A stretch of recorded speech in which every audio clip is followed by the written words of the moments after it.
Welcome, my friend, and thank you for being here tonight. You've found your way to a quiet corner of history, where the past drifts gently like a dream.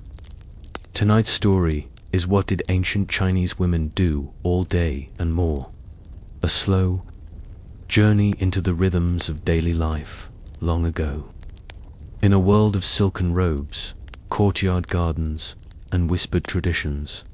Before we wander back in time, I'd love to know, where are you listening from, and what time is it where you are? If you'd like, you can softly share in the comments. It's always comforting to see how many corners of the world gather here, at this same peaceful moment. So now, let us leave behind the rush of today. Imagine stone steps, leading into an ancient courtyard, the hush of bamboo in the breeze, the sound of wooden sandals across polished floors. Here, in this world of painted fans and quiet duties, of letters written with brushes and evenings by lantern light, we will drift slowly into the daily lives of women who lived in ancient China. Their days were filled with patterns of work and waiting, art and duty, tenderness and restraint. And in these rhythms, we'll find not only history, but also the gentle heartbeat of time itself. Settle in, as the mood of centuries past begins to surround us. As the first rays of the sun stretch over the tiled roofs and earthen courtyards of an ancient Chinese village, the day begins quietly, yet purposefully. Outside, the streets remain still, but inside every household, a subtle orchestration of chores, rituals, and preparations quietly hums along. Women, who are at the heart of these routines, guide each motion with care, ensuring that the rhythm of the household reflects centuries of inherited tradition. In ancient China, domestic life was shaped by a mixture of cultural expectation, practical necessity, and ritualized behavior. Women were not simply responsible for feeding their families. They maintained health, hygiene, and spiritual continuity. The morning marked a critical period in this daily system. Even seemingly mundane tasks carried symbolic weight. Water drawn from wells or nearby streams was conserved carefully. Fire was kindled in the hearth to warm the home and prepare food, and the ingredients for the morning meal were measured and arranged with precision. Every movement reinforced order, reflecting the broader values of harmony and discipline that governed society. The preparation of breakfast was often far more than a matter of nutrition. Women would grind grains, soak rice, or prepare simple kanji. The arrangement of dishes and placement of tea vessels followed unspoken cultural rules, demonstrating respect for ancestors and for the household as a whole. Even the smallest details, neatly folded napkin or a clean serving tray, were part of this ritualized order. Children were awakened gently, given instructions for their morning duties or lessons, and prepared for the day ahead. In this way, women shaped the household's internal world long before the village outside stirred to life. Animal care also fell under the morning routine. Chickens were fed, eggs collected, and larger livestock like pigs or goats tended carefully. Every action demanded efficiency but also mindfulness, because in a society where survival was tied closely to the household economy, mistakes could have consequences. And yet, even in this practical rhythm, there was space for quiet reflection, a moment to arrange flowers at a small altar, to offer incense, or simply to observe the morning light spreading across the courtyard. Personal grooming and attire were not neglected even in these early hours. A woman's clothing had to balance practicality with decorum. Hair was braided or pinned in styles, signaling social status, and simple cosmetics might be applied to convey health and virtue. These details, subtle as they were, reflected a culture deeply attentive to appearances and propriety, even before the day's work truly began. By the time the village fully awakened, the morning routines were largely complete. Yet, as you observe, the household now quietly buzzing with activity. You might wonder, how did these hours of seemingly ordinary work shape the broader rhythm of society? And how did the women themselves feel about the unending cycle of chores, rituals, and quiet authority, often unnoticed beyond the walls of their homes? By mid-morning, the house is fully awake.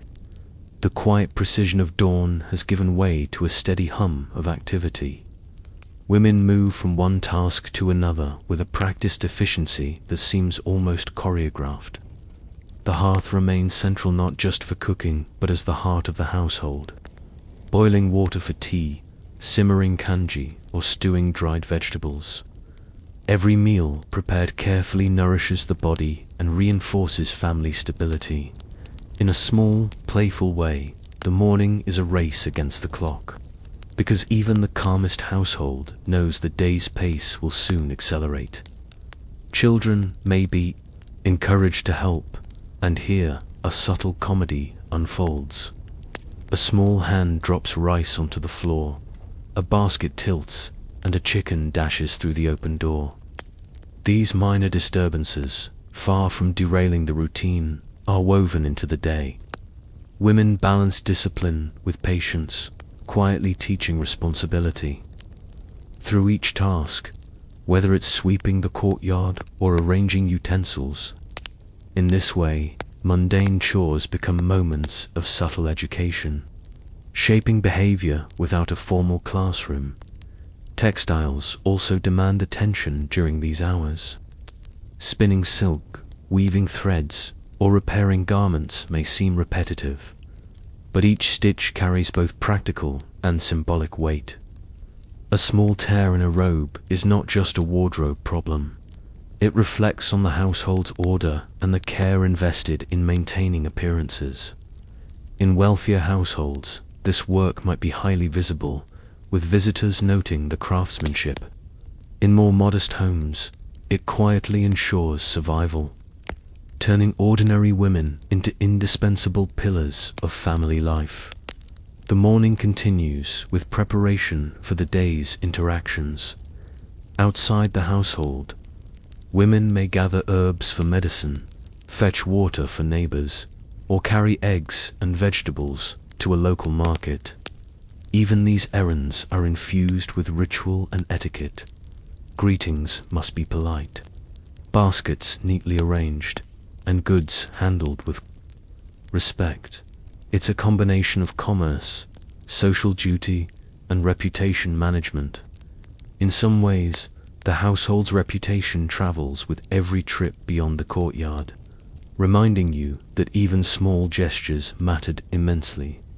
Amidst all this, small moments of leisure emerge, tucked between chores. Perhaps a brief pause to enjoy the first cup of tea, the steam rising in delicate spirals, or a glance at a flower in the courtyard. Even a shared laugh with a child over spilled water or a mischievous chicken adds warmth, a humanizing touch. To the otherwise disciplined routine, these tiny interludes remind you that life, while structured and duty-bound, was never devoid of humor or small joys. As the sun climbs higher, the household begins to shift from the intimate focus of the home to the wider responsibilities of the day. But questions remain. How did women balance these countless tasks while maintaining the household's physical and moral order?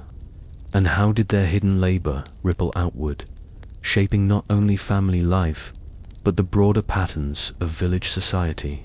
The morning may have passed, yet the story of a day in the life of an ancient Chinese woman is far from complete.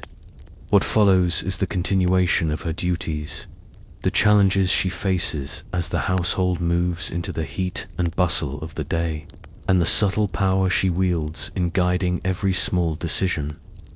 As the sun lowers, the household shifts from the steady rhythm of morning to the gentler pace of evening.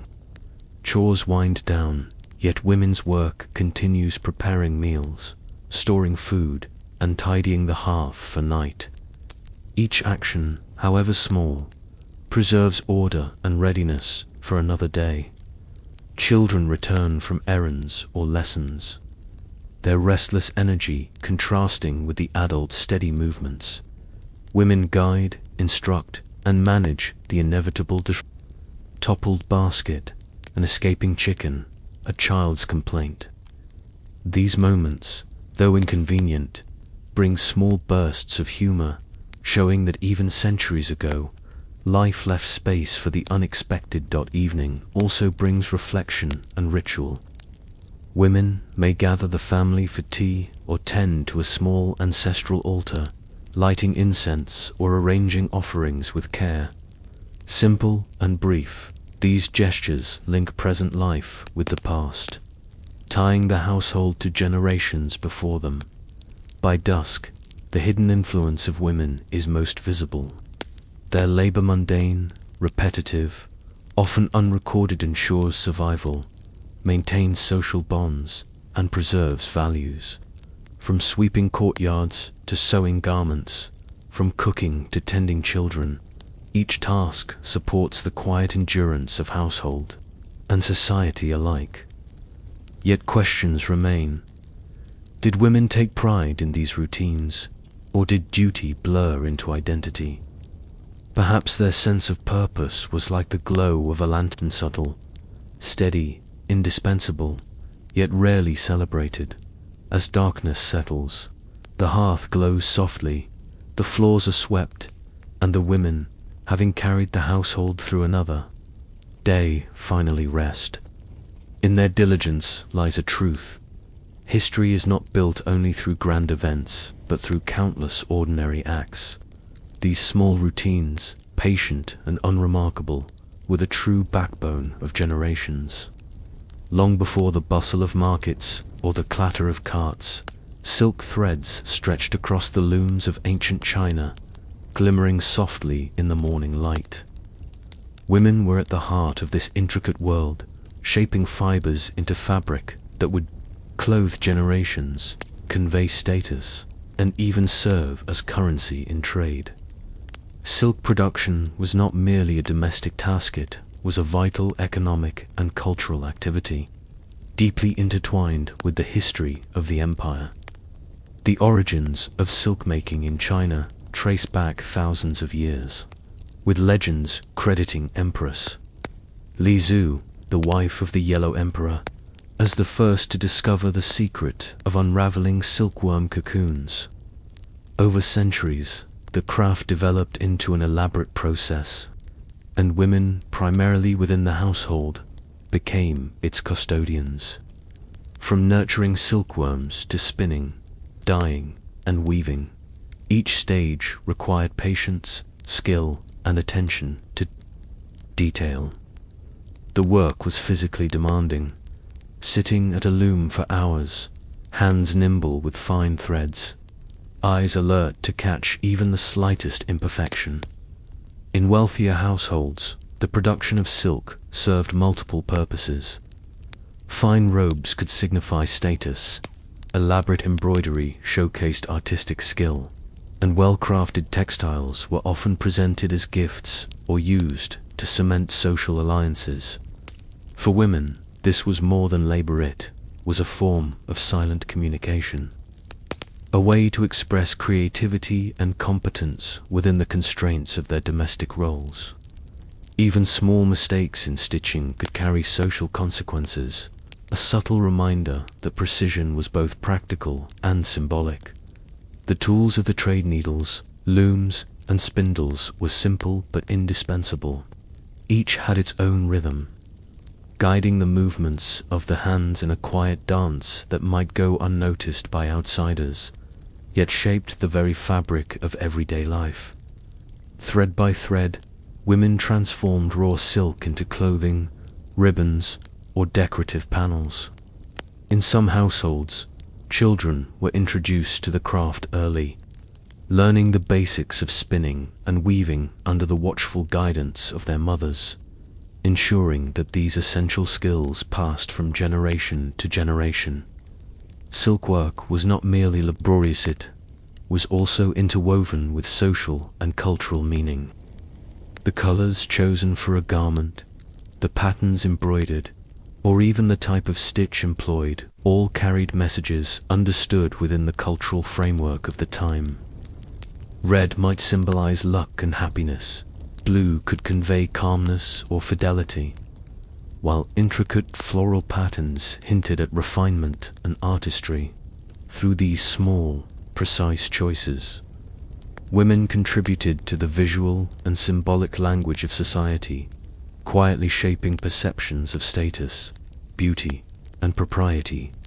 Yet, for all its importance, textile work often remained hidden from the public.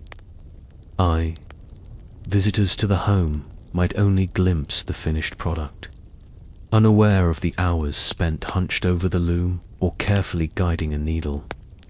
It is remarkable to consider that these silent, repetitive tasks, though seemingly mundane, connected households to the vast economic networks of the empire, fueled trade routes, and even influenced diplomatic relations through gift-giving. By mid-morning, the threads of silk, the hum of the loom, and the deft hands of women had already produced a tangible outcome: clothing, fabric, and decorations that would carry the legacy of their labor far beyond the walls of the home. And yet, you might wonder, how did these women perceive their role in this intricate web of craft, commerce, and culture? Did they feel pride in their artistry, or fatigue from the relentless precision required? By mid-morning, the household is alive with the quiet hum of textile production. The looms, set near windows for natural light, are in constant motion. Women move deftly between tasks, untangling fine threads, winding spools, or guiding the shuttle across the warp. Each motion requires not just skill, but patience. A single knot or uneven stitch can alter an entire pattern, reminding you that this work, though repetitive, demanded meticulous attention. Children sometimes wander into the weaving room, curious about the colorful threads or playful with tiny scraps of silk. A dropped shuttle might roll across the floor, or a mischievous cataver present in courtyards might pounce on the dangling threads. Women respond with a mixture of gentle correction and quiet amusement, balancing discipline with humor. These small moments remind us that even in tasks rooted in precision and tradition, life always finds ways to inject levity. The textile process extends beyond weaving. Dyeing, for instance, is a careful chemistry in miniature. Plant-based dyes must be boiled, measured, and applied with care to ensure color consistency. Too long in the pot, and the silk darkens. Too short, and the hue fades under sunlight. Women carefully observe the bubbling liquid, often performing these tasks while also managing other household duties. It is a juggling act that requires keen attention and experience passed down from mother to daughter. Embroidery, another critical aspect, turns mere fabric into a form of storytelling. Patterns, phoenixes, flowers, or waves carry meaning, whether signaling family wealth, virtue, or a wish for prosperity. Women carefully stitch these designs, their fingers moving rhythmically in the same pattern year after year. Each thread connects them not only to the fabric but also to centuries of cultural tradition. A simple misstep may be humorous in private, yet it also teaches precision, patience, and perseverance's subtle training ground for resilience. Textile work also has social consequences. Finished pieces might be sold at markets, exchanged as gifts, or presented during ceremonies. A woman's skill could influence her household's reputation, even shaping marriage prospects or social alliances. Every completed garment, no matter how small, carries proof of her competence, her patience, and her understanding of cultural aesthetics. In this way, women wielded influence quietly, through skill rather than public authority. And yet, despite the importance of their labor, recognition was often absent. Outsiders might admire the finished silk, never realizing the countless hours spent threading, dyeing, and embroidering. In the process, women forged a unique authority within the household, managing resources, teaching younger generations, and preserving the intricate artistry that defined their culture. As the sun reaches its peak, women pause briefly to rest, drink tea, or adjust their posture. Yet even in these moments, the hum of the loom or the gentle clatter of needles continues in the background, a reminder that this work, like life itself, is a blend of endurance, skill, and quiet creativity. By the afternoon, it becomes clear that the threads of silk are not just material objects. They are connectors of generations, carriers of culture, and subtle markers of influence. And you might ask yourself, how did women reconcile the endless repetition with the artistry required? Did they see the loom as a tool of necessity, a canvas of self-expression, or perhaps a little of both? As the afternoon sunlight softens into evening, the rhythm of work slows. The hum of the loom fades, the last threads tucked into place. Women finish the day by inspecting pieces, folding them neatly, and sometimes laughing at a tiny crooked stitch and imperfection only the maker would notice. Such moments reveal that even disciplined routines carried humor and humanity. Evening is also a time for reflection and teaching. Younger girls may be guided through weaving or embroidery, learning patience, precision, and pride in careful labor. Elder women point out subtle techniques, how to maintain thread tension, blend colors, or let a pattern flow naturally. Through such quiet mentorship, skill and identity are preserved across generations. The household gathers for a simple meal, dishes served alongside stories of the day. A mischievous child might recount spilling a basket of silk, drawing laughter, or playful scolding. These small exchanges show the balance of authority and affection that shaped domestic life. Textile work, though serious and skilled, coexisted with humor, family bonding, and rituals that gave the day texture beyond labor. Completed textiles are stored with care, prepared for use, trade, or gifting. Each garment is more than fabric. It embodies the women's skill and influence. A single stitch reflects not only practical need, but cultural taste and artistic sensibility. Through craftsmanship, women shaped reputation, social standing, and broader cultural patterns. Yet undeniable contributions to the fabric of society. Still, questions remain. How did women view the repetition of their craft? Was it pride, meditative rhythm, or weary obligation? Likely, all of these a blend of duty and artistry, fatigue and satisfaction. Even as the household quiets, the influence of their work persists, woven into family, economy, and tradition. By the time lanterns glow across the courtyards, the day is done. Looms rest, needles are set aside, and women take a rare pause for themselves. In these quiet evenings, the meaning of their labor becomes clear, not simply in producing silk or clothing, but in sustaining households, preserving traditions, and quietly shaping society. Their influence, often invisible, endures. In ancient China, before hospitals and pharmacies were established, the heart of healing often lay within the walls of the home.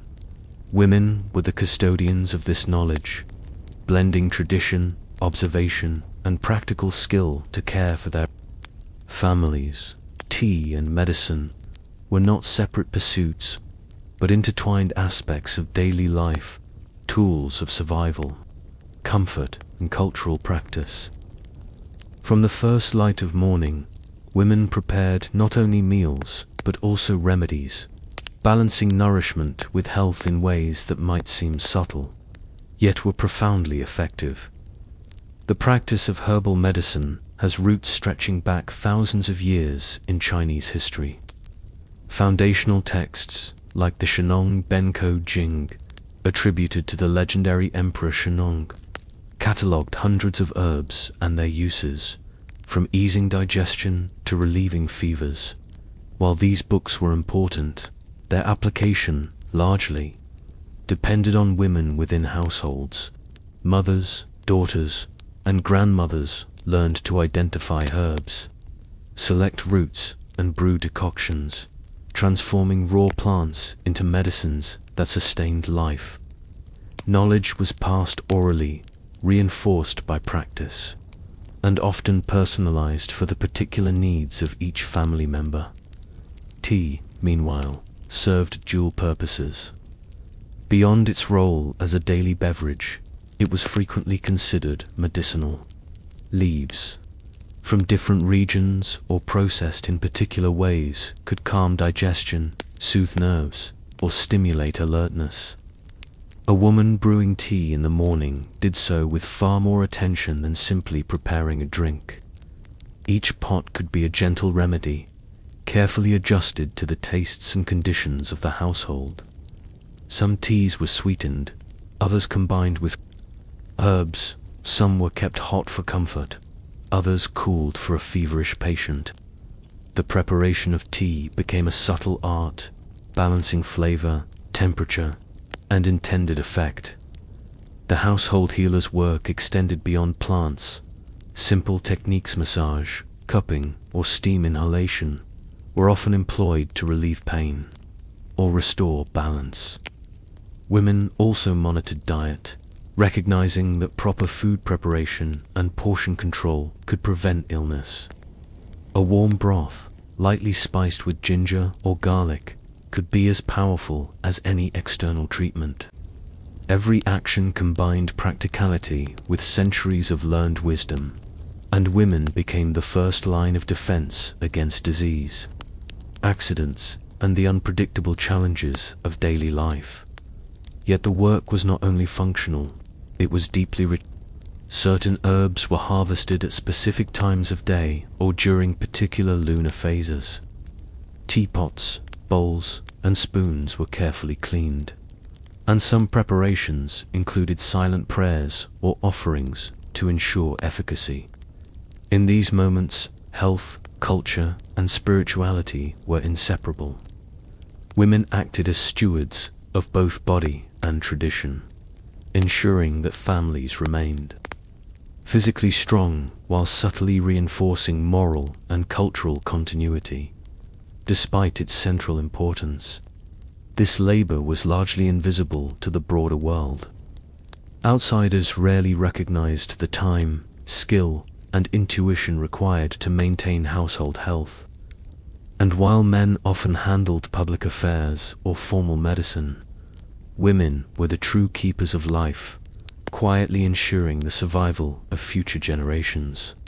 Through attentive care, by late morning, the household may have received its first doses of tea or herbal remedies, and women are already planning the next treatments, monitoring the health of each family member, and adjusting their care accordingly. And yet, as you watch this intricate system in motion, one question emerges. How did women balance these duties alongside other household responsibilities? And how did they measure the success of their quiet, often unseen work?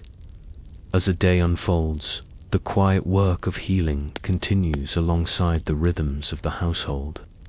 Women move from one patient to another, attending to the young, the elderly, and sometimes the ailing animals as well. Each family member has different needs, A child with a mild fever might receive a small cup of chrysanthemum tea, while an adult suffering from digestive discomfort could be given a decoction of ginger and jujube. The variety of remedies is vast, and the skill lies in tailoring treatment to the individual, a process that combines observation, experience, and intuition. Monitoring health requires constant attention. Women observe subtle signs, the tone of a cough, the warmth of a forehead, or even the color of a child's lips. Remedies are prepared carefully, herbs are washed, boiled, and strained, teas brewed to precise temperature, sometimes flavored with honey or sweet rice. It is a dance of precision and care, repeated countless times each day, often without pause. The household healer must also anticipate needs, keeping an inventory of herbs and ingredients so that a sudden illness does not catch the family unprepared.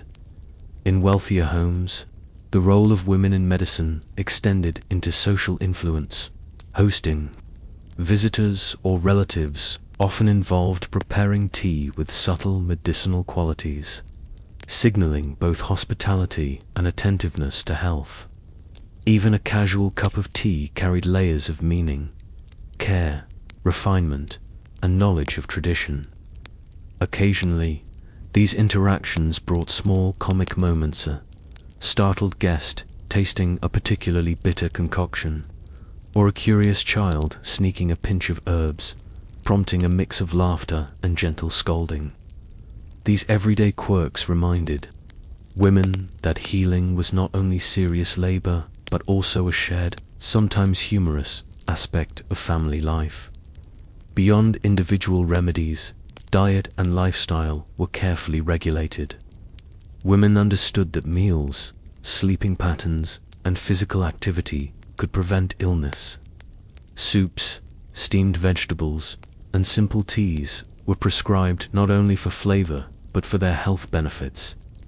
Blending nourishment with preventive medicine, even chores, from sweeping the floors to tending livestock, were timed and adjusted to maintain balance within the household. Yet, challenges abounded. A sudden illness could disrupt the carefully structured day, requiring improvisation. Herbs might be scarce, or the effectiveness of a remedy uncertain. Women often relied on memory, storytelling, and improvisation to adapt treatments. They became problem solvers, educators, and caretakers, balancing the emotional and physical needs of the family while maintaining the rhythm of daily life. By late afternoon, the household is alive with a sense of quiet achievement. Remedies have been dispensed, teas brewed, and minor ailments addressed. Children may giggle at the slightly bitter taste of a herbal tea. Elders may nod in appreciation of careful care, and women, having moved seamlessly between tasks, pause briefly to rest. Their labor, largely invisible to the outside world, holds the household together. As dusk settles over the village, the household slows into a gentler rhythm. The mornings and afternoons remedies have done their work, and the hearth glows, softly casting warmth across the floors. Women move quietly through the house, checking on each family member one last time before nightfall. A small sip of warm herbal tea is offered to a restless child. A gentle massage eases stiff muscles in an elder, and the carefully prepared poultices are applied where needed. Each action is measured, deliberate, and often infused with a quiet affection that words cannot fully capture. Evening is also a time for reflection and ritual. Many women tend a small altar, offering incense or a symbolic cup of tea to ancestors, seeking continued guidance and protection for their loved ones. In these moments, the practical and spiritual intersect. Healing is not merely physical, it is also emotional and cultural. By acknowledging the unseen forces of family and tradition, women reinforce a sense of continuity, care, and responsibility that stretches far beyond a single day. The day's work of tending health and comfort is not without moments of levity. Perhaps a child mischievously tries to sneak an extra pinch of an herb, or a cat curls around a warm teacup, sending it teetering dangerously. Women may smile or offer gentle chiding, balancing discipline with humor. These small incidents highlight the humanity woven into their laborer. Reminder that even meticulous routines can carry unexpected joy and laughter as night deepens. The household rests on the foundation built by women's labor, tea and medicinal preparations, carefully dosed and monitored throughout the day, have not only eased discomfort but also ensured the family's readiness for the challenges of tomorrow. Food, warmth, and care converge with small rituals to create an environment of stability and protection. Women's quiet diligence safeguards life, health, and well-being, shaping the unseen threads of society through daily, patient effort. Yet, as the house grows still, a lingering question remains: how did women sustain this balance, moving seamlessly between practical care, spiritual ritual, and household management? Did they take pride in their work, or did the repetition sometimes feel burdensome? Perhaps it was both an endless dance of skill, intuition, and quiet power that defined their lives. By the glow of the final lanterns, one can appreciate the profound influence of these daily acts. Healing was never only about curing illness. It was about maintaining the rhythm of life, preserving tradition, and shaping the household's culture. In every brewed cup, every applied poultice, and every whispered instruction to a child, women wove survival, knowledge, and subtle authority into the fabric of daily life. Long before bustling markets and city streets, the lifeblood of ancient Chinese households flowed from the soil. Gardens and fields were more than plots of land, they were centers of sustenance, economy, and cultural practice. Women played a central role in this agricultural world, bridging the gap between domestic management and food production. From dawn until the sun hung high in the sky, they worked with patience, skill, and ingenuity, ensuring that their families could survive, and sometimes thrive, in a landscape shaped by seasons, climate, and tradition. Agriculture in ancient China was both art and science. Techniques such as crop rotation, irrigation, and soil enrichment were passed down through generations. Women, responsible for gardens adjacent to the home, often managed delicate crops, vegetables, herbs, and small fruits, while men focused on larger fields. Yet women's contributions were far from minor. By carefully tending seeds, monitoring soil quality, and timing harvests, they directly influenced the household's food security and economic well-being. Each choice when to plant, how to water, and how to protect seedlings from pest required observation, knowledge, and foresight.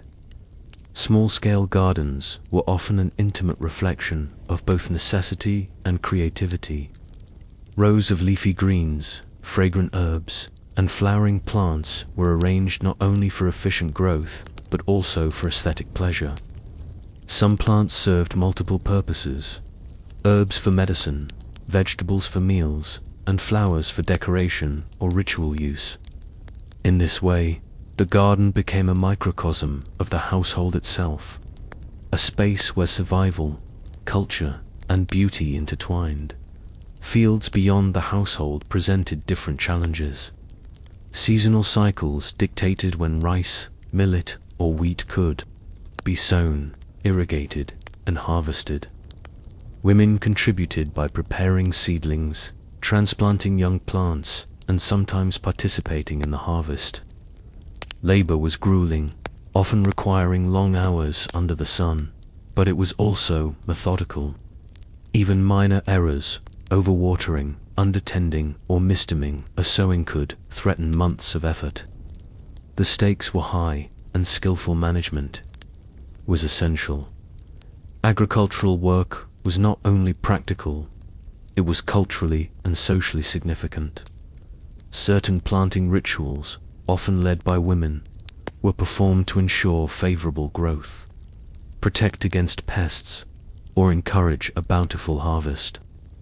Offerings might be made, prayers whispered, or specific planting dates chosen according to the lunar calendar. These practices reveal how intertwined daily labor, belief, and tradition were in the rhythm of rural life.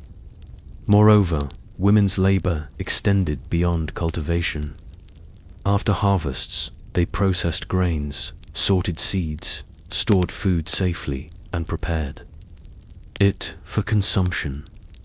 Their attention to detail ensured that the household maintained stability through changing seasons and unpredictable weather. Even the simplest meal depended on a chain of careful decisions and skilled labor, rooted in gardens and fields. And yet, despite the centrality of their work, women's agricultural contributions were often overlooked. Outsiders might admire the neatly arranged fields or the abundance of a successful harvest, unaware of the labor, skill, and knowledge that women invested daily. As you observe the first morning light touching the cultivated rows, one question emerges. How did these women balance the demands of agricultural labor with the endless responsibilities of domestic life? And how did their efforts shape not only survival, but the very culture and economy of their communities? By mid-morning, the garden and fields are alive with movement. Women bend over seedlings, pull weeds, and carefully monitor the soil, ensuring that each plant has the best chance to thrive. Their hands are skilled from years of practice, moving with precision and efficiency, yet their work is never purely mechanical. Observing the subtle changes in leaves, soil texture, and moisture, women anticipate problems before they arise, adjusting irrigation, adjusting plant placement, or protecting crops from insects. Each action is a small act of foresight and ingenuity, a blend of labor and quiet mastery. Children may follow their mothers into the fields, carrying small baskets or helping with lighter tasks. Their curiosity can introduce moments of humor, a spilled watering pot, a stray chicken chasing a butterfly, or a child attempting to help by tugging at a stubborn weed. Women respond with gentle corrections and occasional chuckles, teaching responsibility while navigating the unpredictability of young helpers. These small, human moments soften the repetitive rhythm of labor and remind you that even hard work carries space for learning and laughter.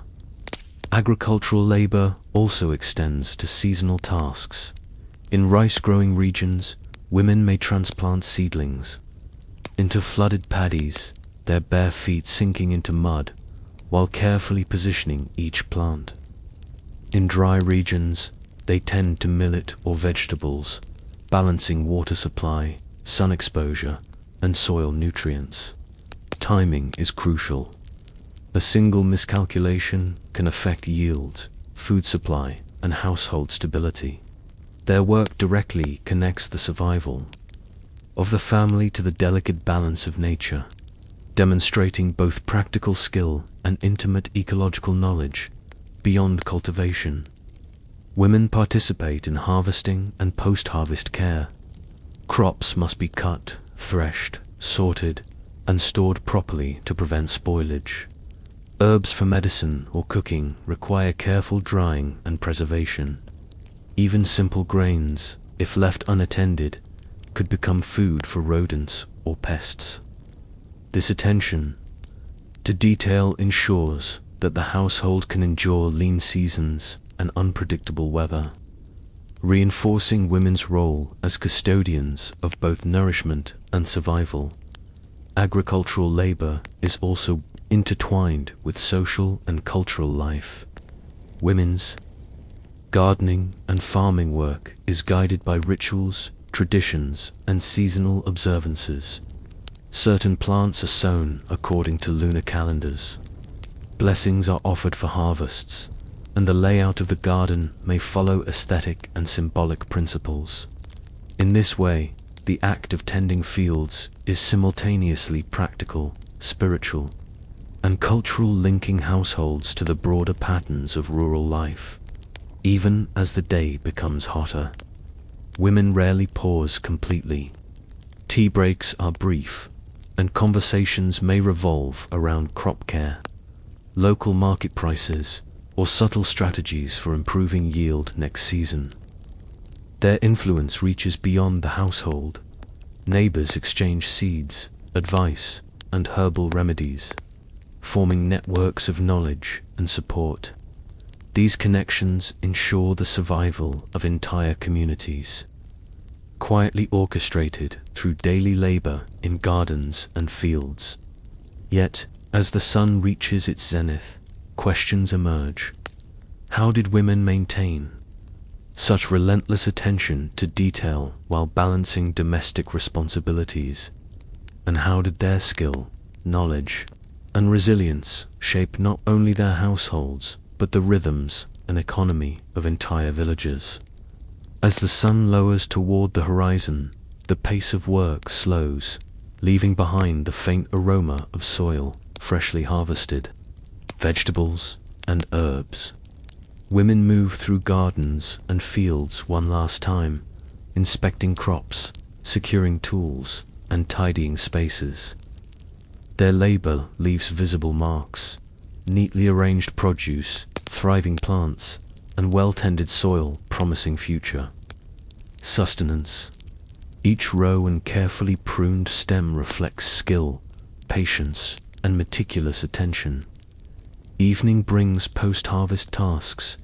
Vegetables are washed, grains stored, and herbs dried for medicine or tea. Small actions, repairing baskets or checking irrigation, ensure the next day begins smoothly. Though physically demanding, these chores are executed with precision, blending practicality with quiet artistry. Humor occasionally emerges. A stray chicken pecks at grains, or a child scatters seeds, prompting laughter and gentle guidance. These moments remind us that even repetitive labor carries warmth and connection. Women's agricultural work extends beyond survival. It shapes household routines, cultural practices, and social networks. Produce sustains the family, supports trade, and enables participation in festivals or rituals. Knowledge of planting cycles, soil, and irrigation passes to daughters and apprentices, preserving expertise that communities rely upon for generations. In subtle ways, women influence life far beyond the home, linking family well-being to village economies and traditions. Evening also invites reflection. Women consider the day's successes and challenges, which crops thrived, which required extra care, and strategies for better yields. These quiet moments reflect a deep understanding of land, climate, and human effort needed to sustain life. Watching the sun set over flourishing fields, one realizes that the survival of households, villages, and communities rests on patient, methodical labor. Questions linger. How did women sustain such relentless work while balancing domestic duties? How did they measure the value of labor, largely invisible to outsiders? Perhaps the true measure lies not in recognition, but in the enduring cycles of growth, harvest, and life nurtured quietly. Season after season, as night falls, the household gathers around the hearth. Food from the day's harvest is shared. Conversation and laughter echo softly, and fatigue settles into quiet satisfaction. Gardens and fields, once vibrant with motion, now rest under the moonlight, ready to support the household again. In this cyclical rhythm, women's labor, essential, often unseen, becomes the invisible thread sustaining life, culture, and continuity. Long before the conveniences of modern life, the home was a complex, self-contained ecosystem, and managing it required constant attention, skill, and foresight. In ancient times, women were the primary architects of domestic management, ensuring that the household functioned smoothly, resources were preserved, and family life continued without disruption. While today we may overlook these responsibilities as ordinary or mundane, in reality they were essential for survival, social standing, and the continuation of cultural practices. A household encompassed far more than walls and furniture. It included storage rooms, kitchens, courtyards, gardens, and sometimes livestock areas. Managing all these spaces meant supervising food production and preparation, maintaining cleanliness, overseeing servants or younger family members, and ensuring that daily routines adhered to both practical and cultural expectations. Women balanced these tasks with remarkable efficiency, often juggling multiple responsibilities simultaneously while remaining the central point of coordination for the entire household. Organization was critical. Food had to be stored safely to avoid spoilage. Cooking schedules were coordinated to ensure meals were served at the right times. Water sources had to be managed carefully for drinking, washing, and irrigation, and fires in kitchens or hearths were maintained safely to provide warmth and energy. A misstep in any of these areas could create discomfort, waste, or even danger. Women developed systems to monitor supplies, anticipate needs, and delegate tasks when possible, demonstrating an early form of household logistics that was as precise as any modern manager's schedule. Beyond logistics, domestic management also involved social and cultural responsibilities. Hosting guests, participating in festivals, and maintaining proper etiquette were all under a woman's guidance. Tables were set, rooms were cleaned, and offerings for ancestors or deities were prepared, all requiring attention to detail, timing, and presentation. In essence, the household became a reflection of competence, status, and cultural literacy, with women serving as the invisible architects behind its seamless operation. The daily rhythm of a household was intertwined with labor, ritual, and resourcefulness. Women often moved from kitchen to courtyard to storage room in a seamless loop, checking on children, stirring soups, tending fires, and supervising weaving or other productive tasks. Each action, though repetitive, contributed to the greater function of the household. Even small details, neatly swept floor, a jar of grains sealed against pests, or a precisely arranged bed carried significance. These seemingly minor acts ensured comfort, health, and efficiency for all members of the family. Despite its importance, domestic management was often undervalued. Outsiders rarely recognized the intellectual and physical effort required to maintain a functioning household. A perfectly organized home might appear effortless, masking the countless decisions, adjustments, and interventions that occurred throughout the day. Women were both caretakers and strategists, subtly influencing the family's well-being and social standing while remaining largely invisible in the historical record. By mid-morning, a household under careful management hums with quiet activity. Fires crackle, meals are prepared, Children are guided, and tasks proceed in an orchestrated flow. And yet, one question lingers. How did women sustain such relentless attention to detail, balancing domestic responsibilities, social expectations, and personal needs, all while shaping the unseen backbone of daily life? As the day unfolds, the household transforms into a complex network of activity, guided primarily by women who coordinate every task with precision. The kitchen is a hub of movement. Fires are tended, meals are prepared, and ingredients measured with care. Women monitor cooking times, adjust heat, and taste frequently, ensuring that food is not only nourishing but safe.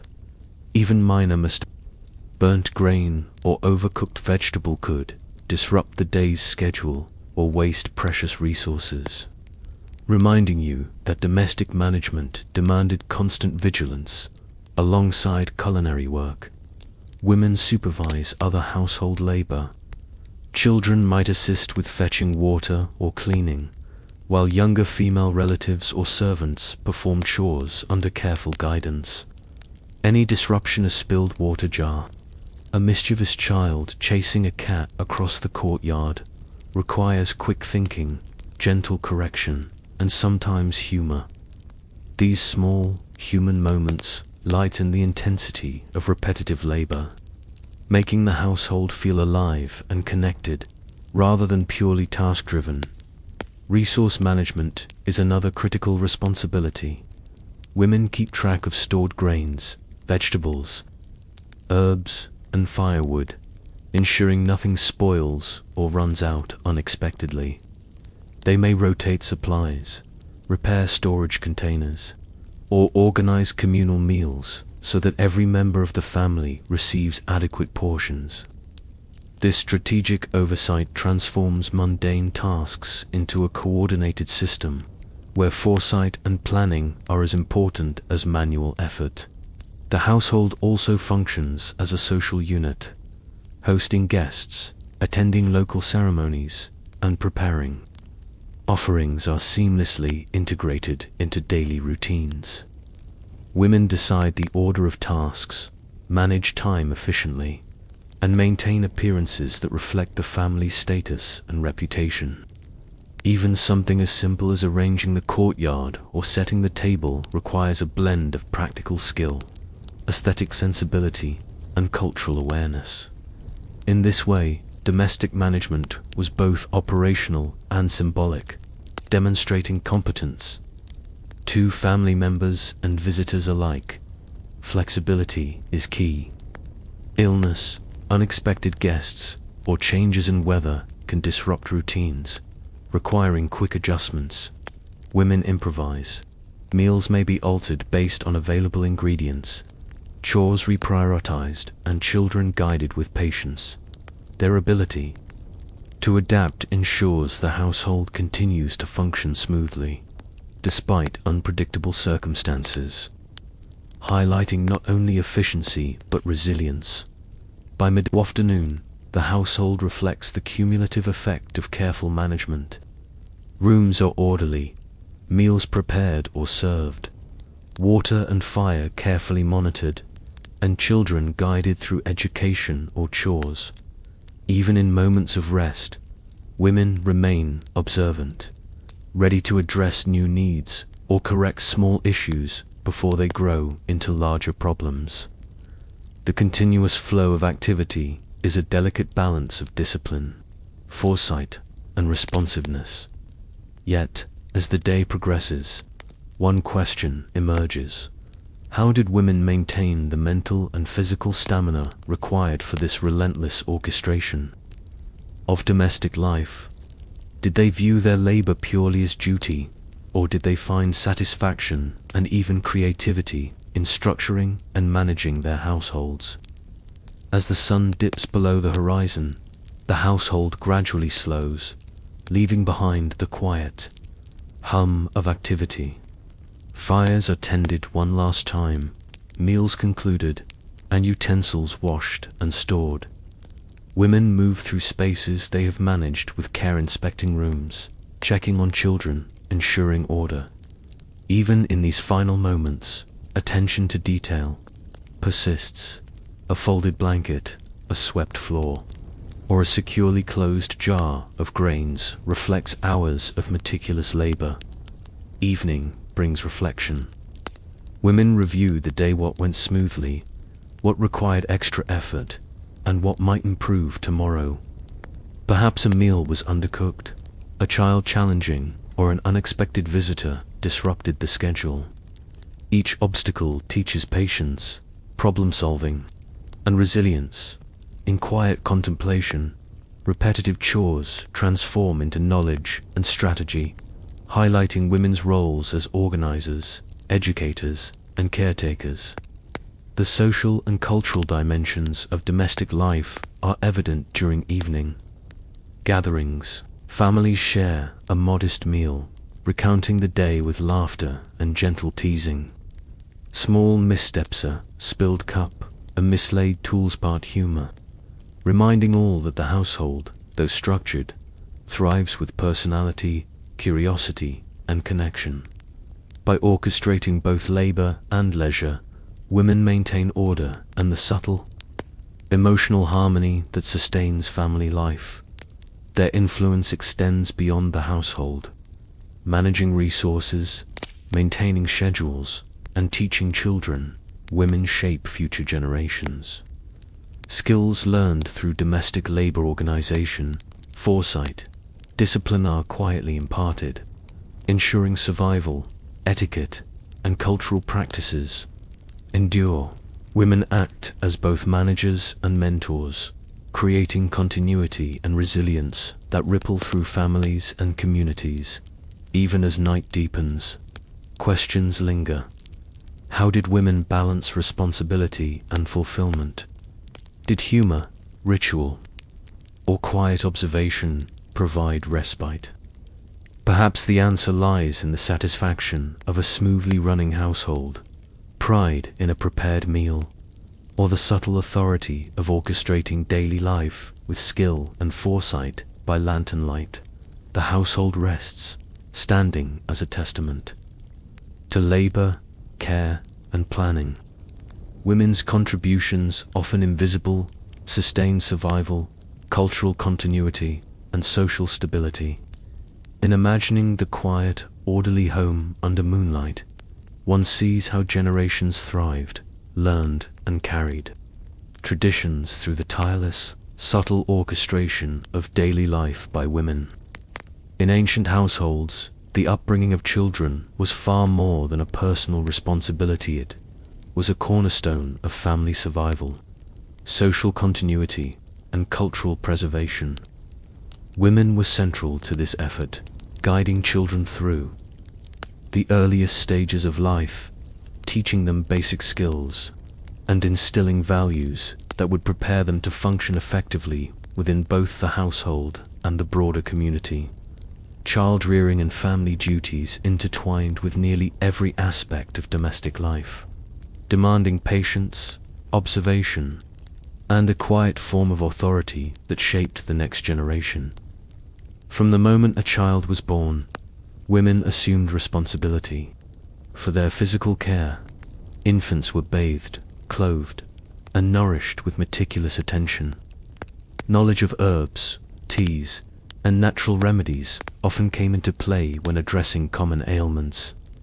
Women monitored the development of strength, appetite, and sleep patterns, recognizing that early intervention could prevent illness or malnutrition.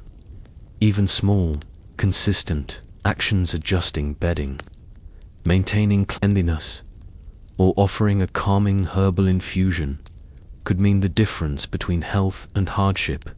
In a world where formal medical care was limited, education, both practical and moral, began early.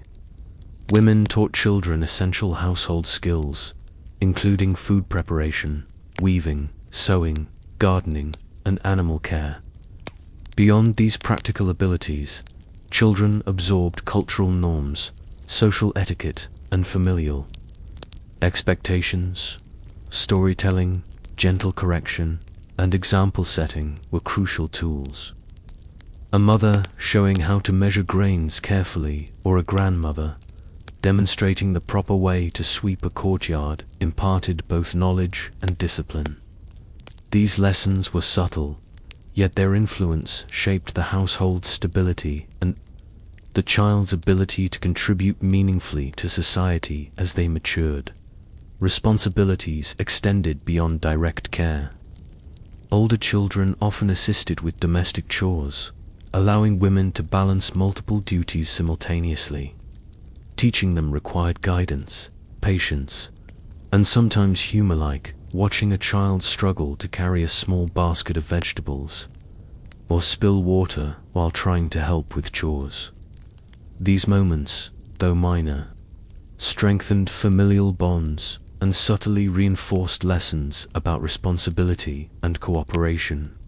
Humor, too, played an important role, making repetitive tasks more bearable and fostering connection across generations. Family duties also encompassed the coordination of schedules, meals, and rituals. Women ensured that each member's needs were met, from preparing nourishing meals to maintaining a clean and orderly home. Ancestor worship, seasonal festivals, and daily rituals were integrated into routines, and children were included in these practices from a young age.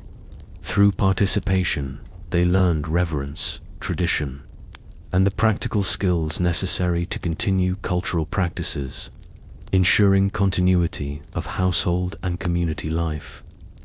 Yet, despite its central importance, child-rearing work was often invisible to outsiders. The skill, attention, and foresight required went largely unrecorded, though it underpinned the success of families and communities alike. Women shaped the next generation while simultaneously managing countless other responsibilities, a quiet, yet indispensable form of labor. As morning gives way to afternoon, children are nourished, instructed, and guided. Yet questions linger. How did women balance the physical, emotional, and educational demands of child-rearing alongside other domestic duties? And how did these early lessons influence the children's futures, their families, and the communities they would eventually support? As the day progresses, the household hums with activity, and women move seamlessly between nurturing children and managing other family responsibilities. Feeding, teaching, and guiding children are continuous tasks, interwoven with chores such as cooking, cleaning, or tending small gardens. Each child has unique needs, and women adjust their methods accordingly, sometimes employing gentle discipline, encouragement, or creative instruction. A child who struggles with learning a particular skill may be patiently guided multiple times, while another who excels is given more independence, creating a delicate balance of attention and autonomy. Practical skills are reinforced constantly. Children are taught to measure rice for cooking, collect water from wells, or carry small bundles of firewood. Mistakes are inevitable. A dropped basket, spilled water, or tripped over sibling often elicits a mixture of laughter and gentle correction. These minor mishaps create learning opportunities while also bringing a human touch to the structured routines of the household. Humor, small as it may seem, serves to connect generations, soften frustrations, and sustain patience during long hours of labor and instruction. Education is not limited to chores. Women instill moral and social values through stories, proverbs, and real-life examples. Children learn the importance of respect, obedience, and cooperation, while also absorbing practical wisdom about hygiene, nutrition, and household management. For instance, a mother might explain the importance of preserving food or avoiding waste through storytelling, blending instruction with entertainment. In this way, learning is constant but subtle, integrated seamlessly into daily life rather than delivered as formal lessons. Physical care remains equally important. Women monitor children's health, ensuring proper nutrition, sleep, and hygiene. Herbal teas and minor remedies, drawn from household medicinal knowledge, are often administered to prevent or alleviate common ailments. Adjustments to clothing, bedding, and diet are made according to the season or climate, revealing a profound understanding of environmental influences on well-being. Every decision, from how to tie a child's sash to when to water a small garden plot, has implications for survival, growth, and resilience. Coordination of family duties adds another layer of complexity. Siblings may assist with minor chores, elders may require care, and livestock or gardens demand attention. Women act as managers, organizers, and mediators, ensuring the household operates efficiently while children learn responsibility and cooperation. Even small disruptions, mischievous child chasing a pet or a spilled container of grain, require instant problem-solving, patience, and sometimes inventive strategies to maintain harmony. By late afternoon, the cumulative effects of these efforts become apparent. Children have learned practical skills, absorbed moral guidance, and participated in household labor.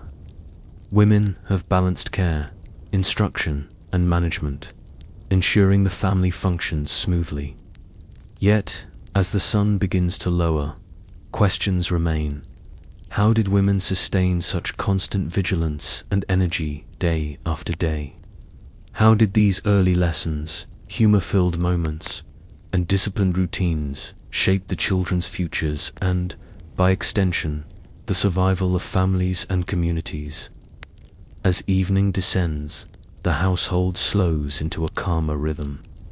Children complete final chores, meals conclude, and tasks such as tidying rooms, washing utensils, and preparing for the next day are carried out.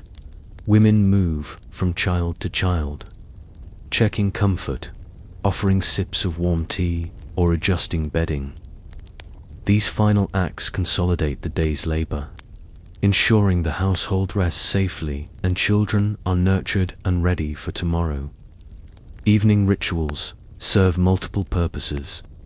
Stories entertain and teach moral lessons, history, and practical wisdom.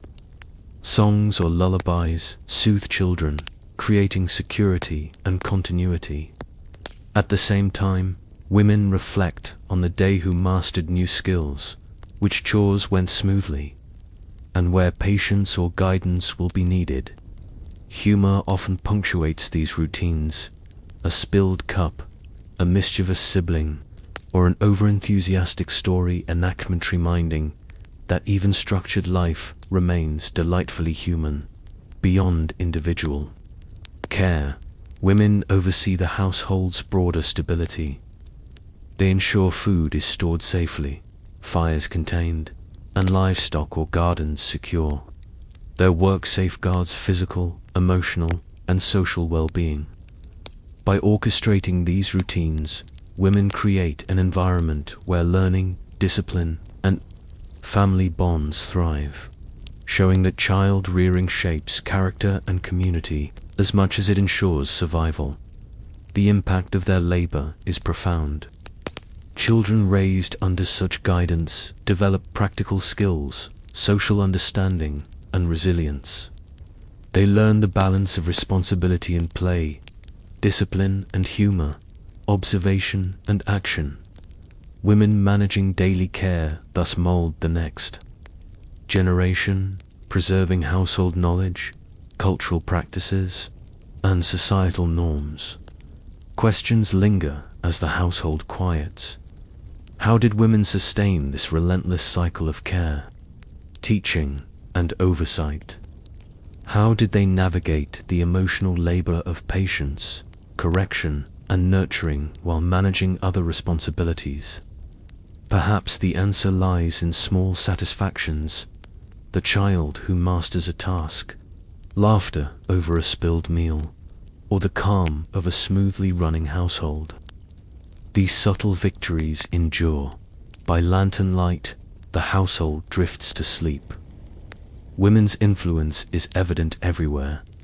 Well-fed children, tidy rooms, organized stores, and an atmosphere of calm order.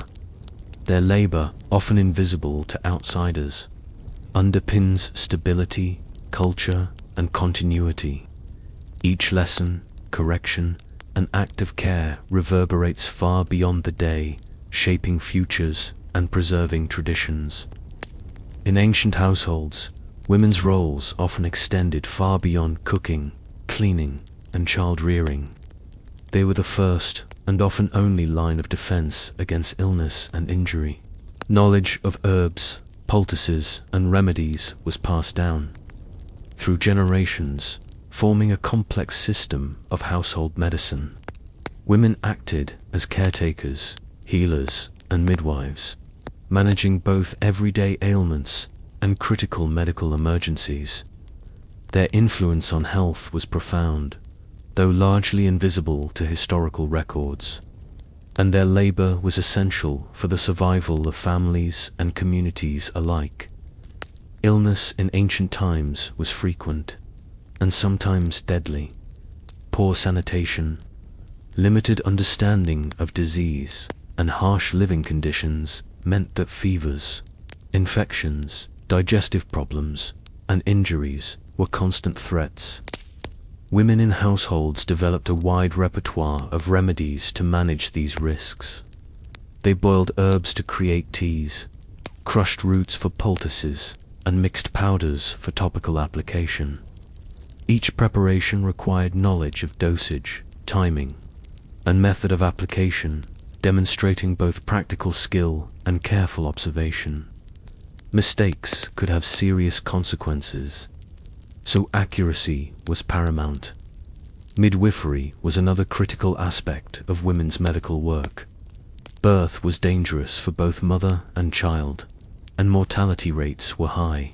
Experienced women mothers, grandmothers, and trained midwives provided guidance, support, and hands-on assistance during labor. They knew how to monitor contractions, position the mother, and care for newborns, while also applying herbal remedies to ease pain or prevent complications. Their skills were cultivated through observation, mentorship, and experience, forming a tradition of knowledge that was passed carefully from one generation to the next. Cultural and spiritual elements were often intertwined with practical care. Rituals and prayers accompanied remedies and birthing practices, reflecting a belief that health depended on both physical and unseen forces. For example, certain herbs might be accompanied by a spoken blessing, or a midwife might perform a symbolic gesture to ward off malevolent spirits. These practices reveal a holistic understanding of health, blending practical knowledge with cultural and spiritual sensibilities. Women's work as caretakers also required emotional resilience. Caring for the sick or assisting in birth demanded patience, empathy, and composure. They often comforted family members while simultaneously performing complex tasks, balancing physical labor with emotional support. Their ability to manage stress, maintain focus, and provide reassurance was as critical as their knowledge of remedies and procedures. Despite the essential nature of this work, it was often undervalued by society at large. Women's contributions to household health were largely invisible to official records, yet they shaped the survival of families, the well-being of children, and the continuation of cultural knowledge. Their daily interventions, boiling herbs, tending wounds, assisting in birth determined life or death outcomes, and reinforced the centrality of women as caretakers in both practical and spiritual dimensions. By mid-morning, the household depends. On these skills, a child's fever may be soothed, an elderly family member's aches relieved, an expectant mother's supported through early labor. And yet, questions linger. How did women acquire and preserve such knowledge without formal training? How did they balance their caregiving with other household responsibilities? And how much of history survived because of their unseen, tireless work? By mid-morning, the household is alive with quiet vigilance. Women move between roles as cook, caregiver, and healer, often addressing multiple needs simultaneously. A child may complain of a stomachache, an elderly relative may struggle with joint pain, and a neighbor might arrive seeking advice on a stubborn cough. Each situation demands attention, observation, and practical skill. Women rely on their knowledge of herbs, temperature, and timing, preparing teas, compresses, or ointments, while monitoring patients closely for subtle changes. Midwifery tasks are often unpredictable.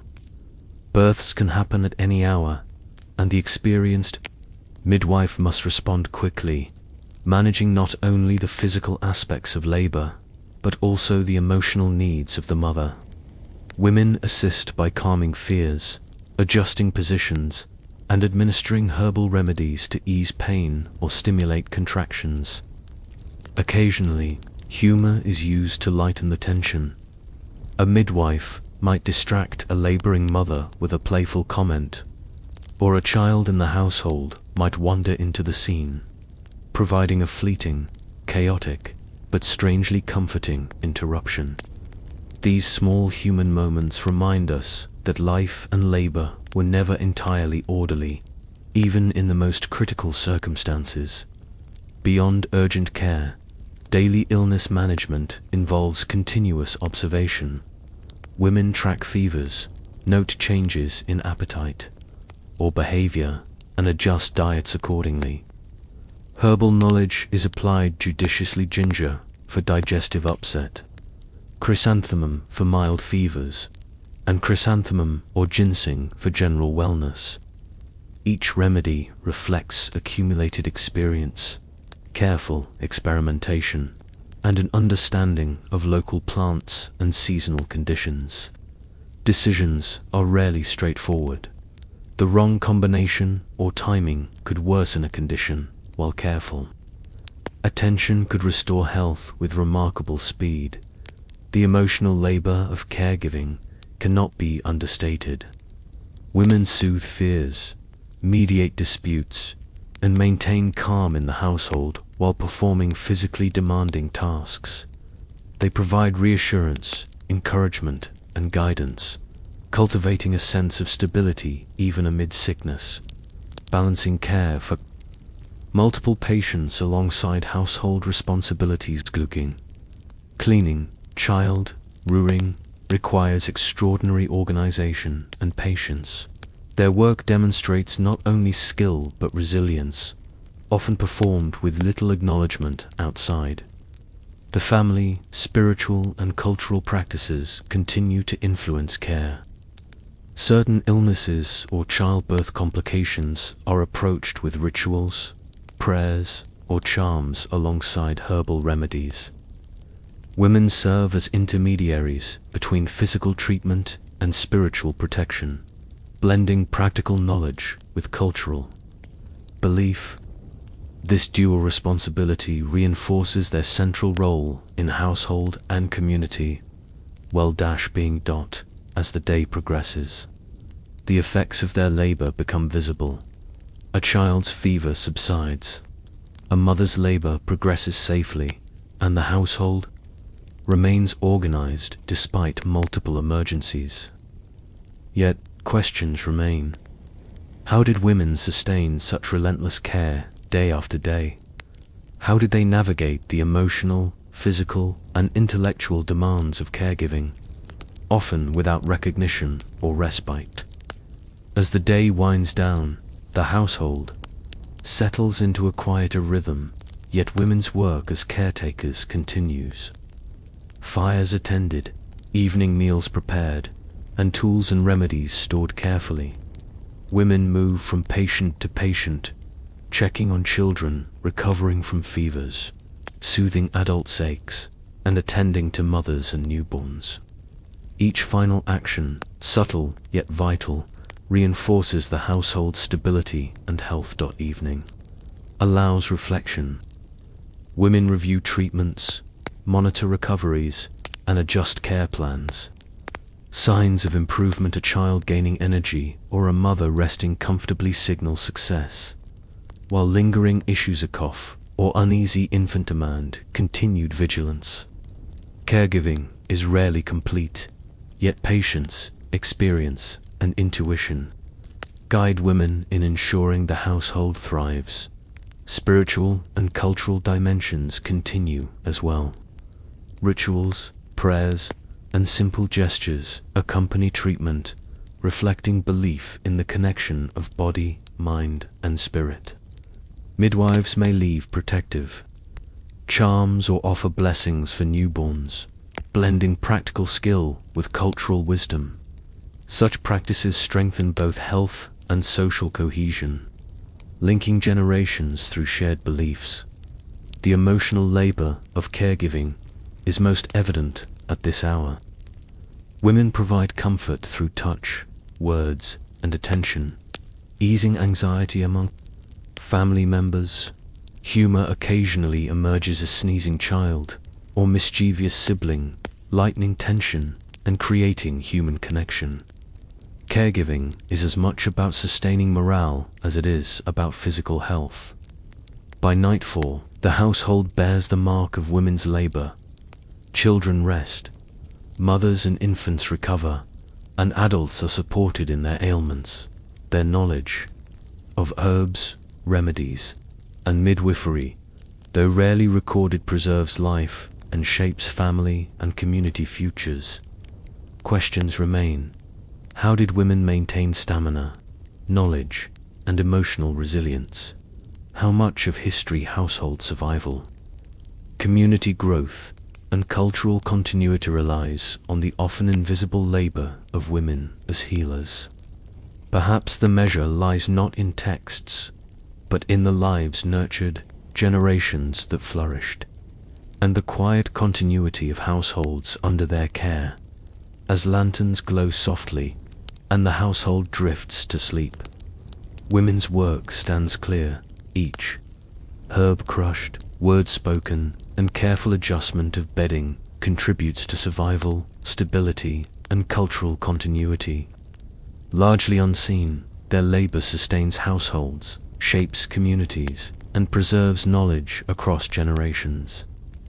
In ancient households, the rhythm of daily life was inseparably tied to the changing seasons. Women's labor, household organization, and agricultural activities were all dictated by climate, temperature, and weather patterns. The turning of the year brought predictable cycles of planting, harvesting, preparation, and preservation. Understanding these patterns was crucial, as food, security, health, and household survival depended on timely work and careful planning. In essence, the calendar itself became a silent manager of the household, and women were its skilled coordinators. Spring marked the beginning of a renewal cycle. Fields were plowed and sowed, gardens cleared of winter debris, and seeds carefully planted in prepared soil. Women oversaw the preparation of tools, storage of seeds, and sometimes the protection of young plants against late frosts. Even daily chores such as fetching water, tending fires, and preparing meals were influenced by longer daylight hours and warmer temperatures. The shift in season also meant adjustments in clothing, diet, and domestic routines. Thicker winter furs were replaced by lighter garments, while fresh vegetables and early herbs began to supplement preserved foods. Summer demanded endurance and energy. With longer days, women's schedules expanded to meet the dual demands of household chores and agricultural labor. Gardens required frequent watering, weeds were pulled, and fruits and early grains were harvested at precise intervals to ensure quality and quantity. Storage techniques were critical. Grains had to be dried and stored to prevent spoilage, while fruits and vegetables were preserved through drying, pickling, or fermentation. Women's knowledge of climate, soil, and plant cycles became a form of early environmental expertise, enabling families to thrive despite unpredictable weather. Autumn brought another shift. The peak of harvest required intense coordination. Women directed the collection, cleaning, and storage of crops, ensuring that nothing was wasted before winter. Kitchens became centers of preservation. Jams, pickles, dried herbs, and salted meats filled storage areas, while cooking routines adapted to accommodate large-scale food preparation. Beyond sustenance, autumn tasks included preparing clothing from animal hides, repairing tools, and reinforcing dwellings to withstand harsher conditions. Planning and foresight were essential, and women often worked from sunrise to sunset to complete these seasonal responsibilities. Winter, in contrast, was a season of preparation, maintenance, and subtle labor. Fields lay dormant, gardens offered only stored produce, and outdoor work was limited by cold and shortened days. Women focused on mending clothing, tending fires, preserving food, and managing household routines to maintain warmth and health. Children and elderly family members required extra attention, and indoor activities such as weaving, sewing, or small-scale food preparation became central to daily life. Even leisure time was often functional, devoted to repairing tools, organizing storage, or planning for the coming spring. Despite the predictability of seasonal cycles, challenges arose. Unexpected frosts, droughts, floods, or illnesses could disrupt routines. Women adapted quickly, adjusting schedules, improvising solutions, and managing household priorities. Their work reflected not only skill and resilience, but also a deep understanding of natural patterns and human needs. And yet, questions remain. How did women maintain such consistency and adaptability across ever-changing seasons?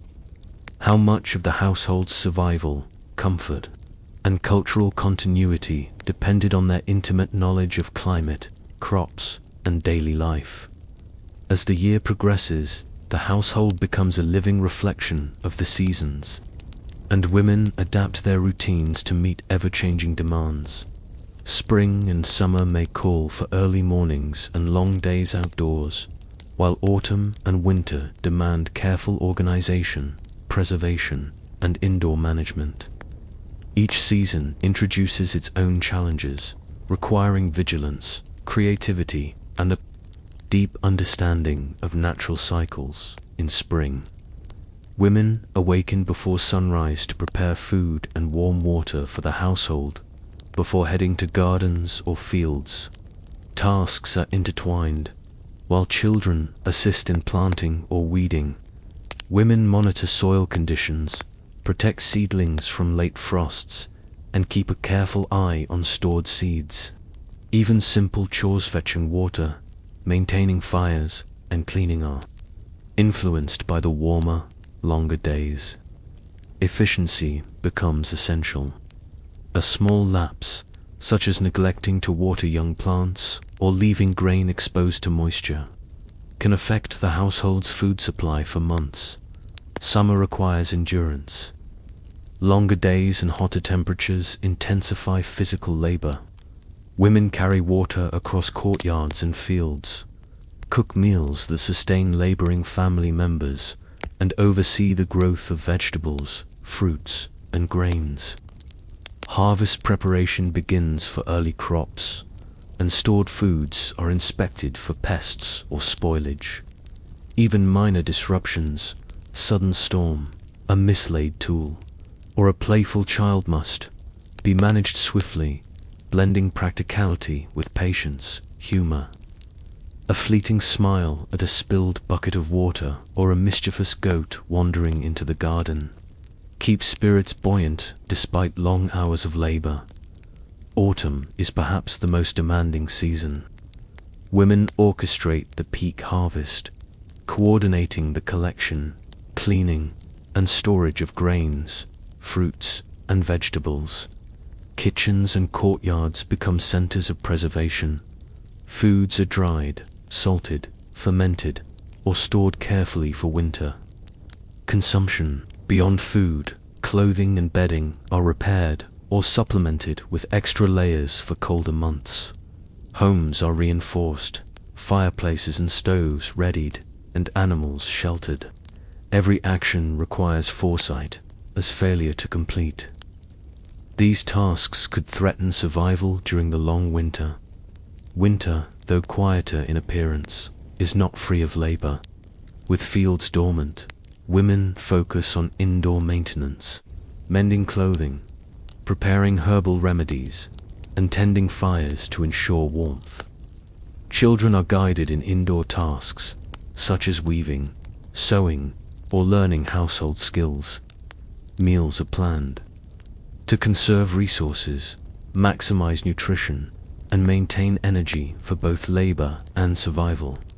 Even leisure is functional.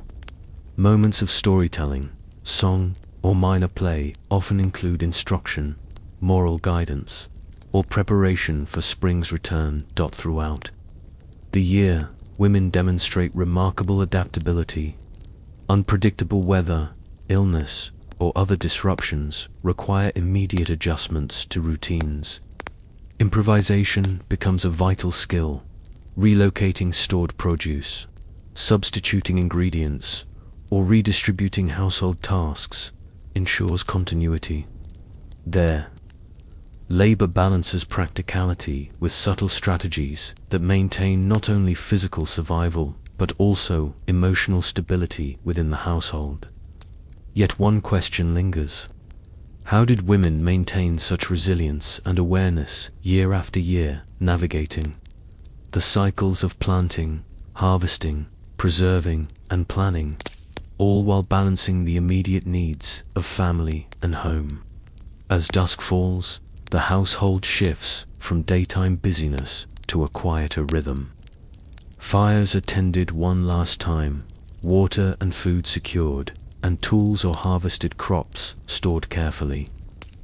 Women move through spaces they have managed all day, ensuring everything is ready for the night and coming seasons. Each action from stacking firewood to inspecting grains reflects careful planning, continuous observation, and tireless effort. Evening provides a moment for reflection. Women review the day's accomplishments. Young plants surviving frost, harvests stored safely, meals nourishing the family. Small mishaps, a broken basket, spilled herbs, or a mislaid tool are noted, and strategies for improvement are formed. Humor lightens labor's intensity.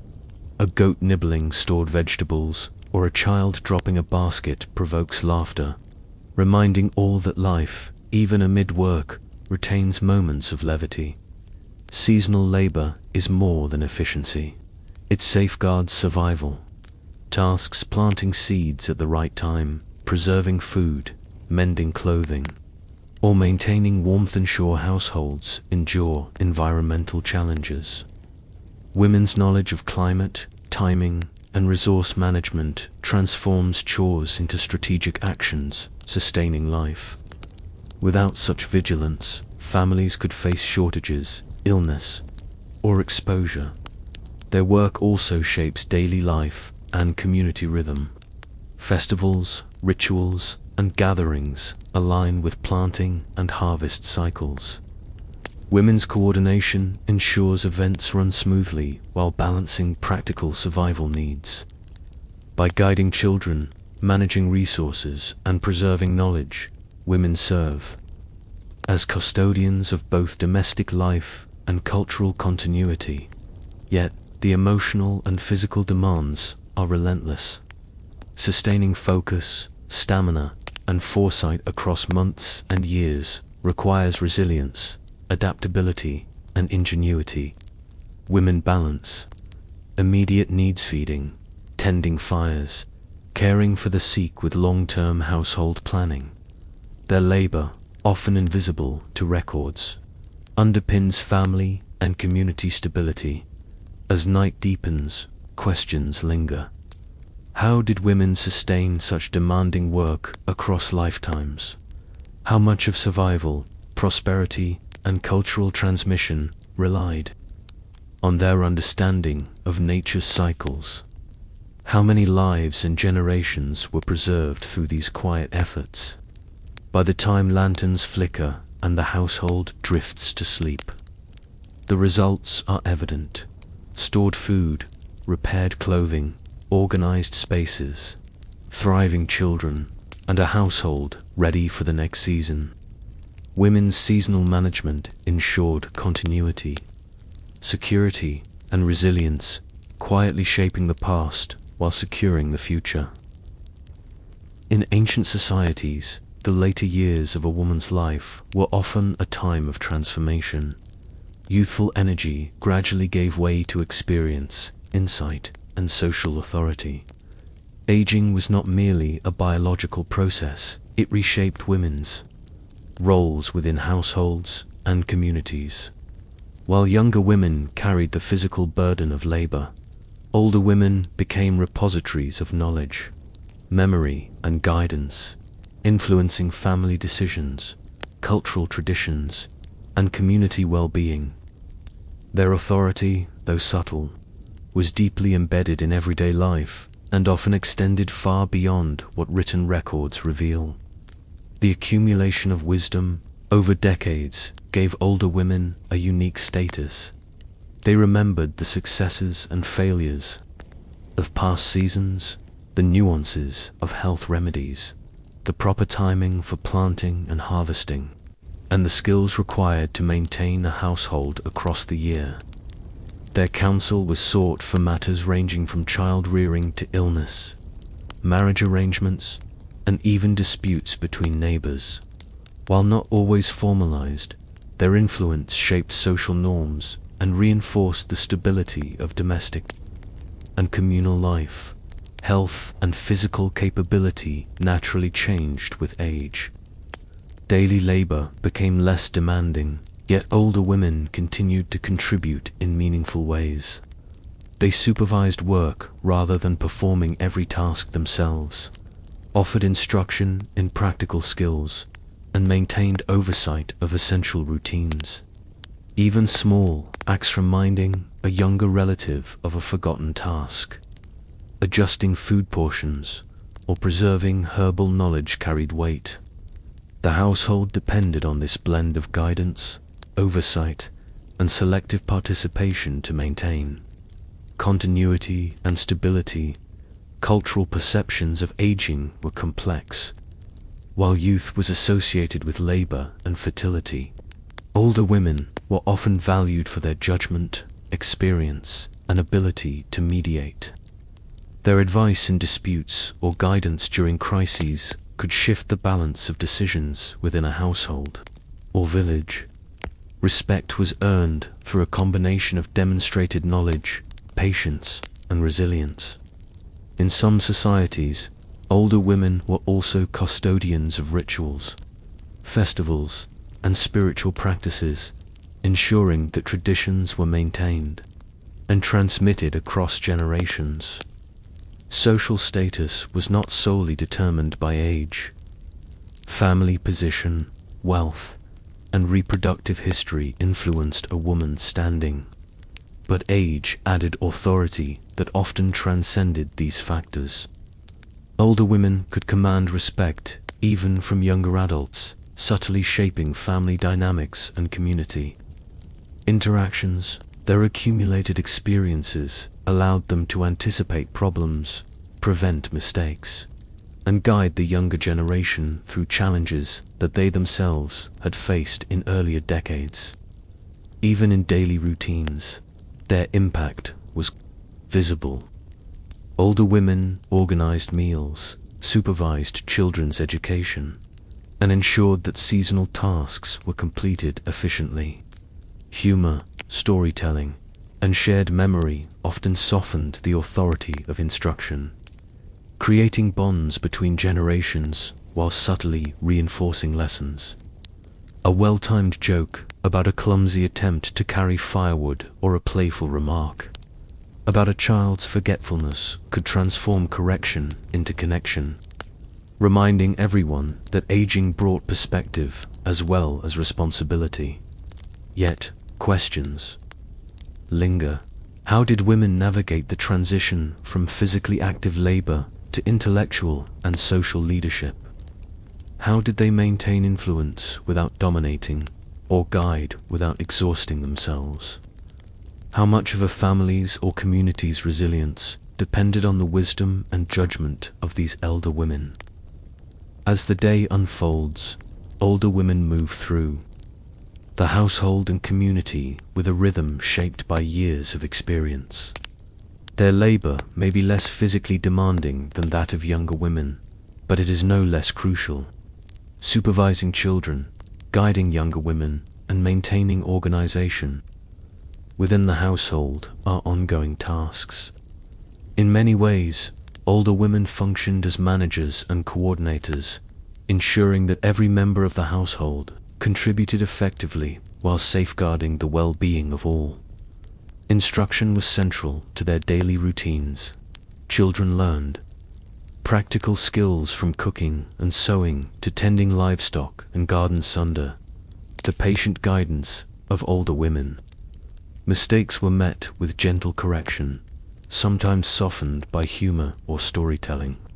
For example, a spilled pot of rice or a crooked stitch could become a lesson reinforced with a witty remark about a past misadventure, reminding younger family members that errors were natural and instructive. This approach preserved harmony, taught resilience, and allowed knowledge to pass seamlessly from one generation to the next. Healthcare and household remedies remained under the supervision of elder women. They monitored the use of herbs, prepared minor remedies, and offered advice to younger women on midwifery, childcare, and illness management. Their experience allowed them to anticipate problems and intervene before minor issues became serious. Even small insights like adjusting a child's diet for seasonal changes or recommending rest during illness could prevent complications and strengthen the household's overall resilience. Social influence extended beyond the immediate family. Older women often mediated disputes among siblings, neighbors, or extended kin, leveraging their reputation for wisdom and fairness. Their counsel carried authority, and even younger adults respected their judgment. Humor and diplomacy were frequently tools in this role. A playful tease or a story of past mistakes might ease tension, remind everyone of shared values, and encourage compromise. This combination of experience, tact, and subtle levity strengthened both household cohesion and community bonds. Cultural and spiritual knowledge was another key domain. Older women ensured that rituals, festivals, and seasonal observances were conducted properly, passing down traditions that reinforced family identity and social cohesion. They served as living links to the past, recalling ancestors' practices, and embedding moral, practical, and spiritual lessons into daily life. In this way, their influence was not only practical but also symbolic, connecting the present to generations before and after. Even as the sun begins to lower, their work continues quietly, preparing evening meals, checking on the comfort of family members, and offering guidance for tasks to be done the next day. Their presence provides stability and reassurance, and their accumulated knowledge shapes decisions, large and small. The household's rhythm is maintained not solely through physical labor, but through careful observation, counsel, and subtle guidance. Yet, questions remain. How did older women maintain their authority and relevance in a world that often values youth and strength? How much of a household's prosperity, stability, and cultural continuity depended on their quiet oversight and accumulated wisdom? How were small acts of daily guidance often unnoticed by outsiders critical to survival and success? As evening settles, the household slows, and the contributions of older women become most visible in subtle, profound ways. Fires attended, meals completed, and the household organized for the night. Their work is not solely physical. It reflects decades of observation, guidance, and accumulated wisdom. Each instruction, correction, and quiet oversight demonstrates experience shaping both family and community life. Older women review the day, noting accomplishments and minor setbacks. A child may have learned a new skill, a family member recovered from illness, or a task completed efficiently.